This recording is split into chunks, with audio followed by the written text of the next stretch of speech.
Now, the cost of living in the country continues to rise, with the prices of basic food and non-food commodities hitting record highs, straining the pockets of ordinary people who are struggling to survive.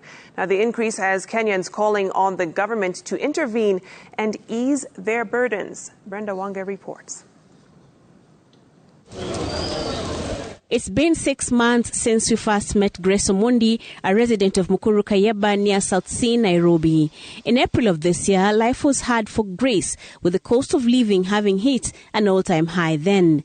With 500 shillings, Grace was able to buy 2 kilograms of sugar, flour and rice and still get some change. Then she was struggling to eke a living to survive what she thought was an economic situation that was as bad as it could get. She was wrong. Mid-October, and the going has got even tougher.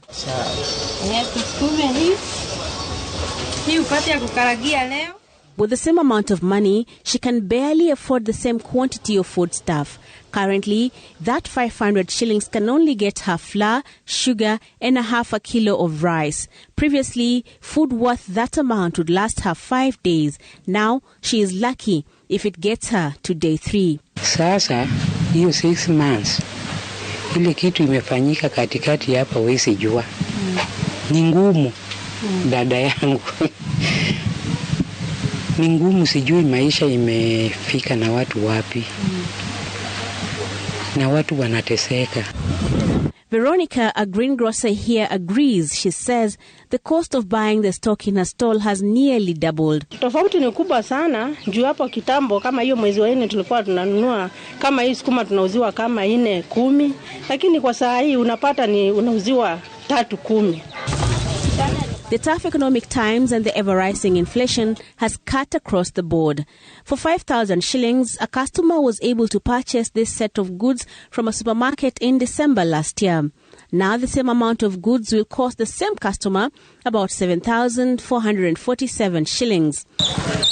The increase in the price of commodities in the country has been steady, leaving the local mwananchi struggling to afford basic things like rent, food, clothing, and even life-saving medicine. So people are opting for cheaper goods and cheaper drugs, especially kwa drugs like antibiotics. Mtu anakuja ati nisaidie hata ya siku moja, of which we don't prescribe antibiotics for a single day.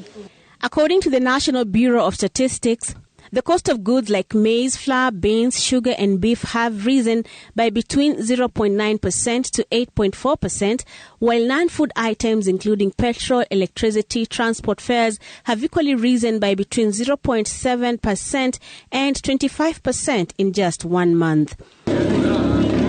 And as the cost of living continues to rise, Kenyans say they want the new government to address this challenge and fast. Waomba tu tafadhali tunaumia.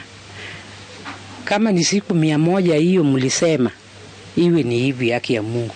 Tuone hata vitu 2 peke yake ime-reduce venye walitangaza unga na bei ya mafuta. Kwanza bei ya mafuta ndiyo chanzo. Wananchi wana matarajio si haba, manake ahadi walizopewa na serikali ambayo imeingia hivi sasa ni ahadi nyingi sana. Kwa hiyo matarajio yao ni mengi. Brenda Wanga, Citizen TV, Nairobi.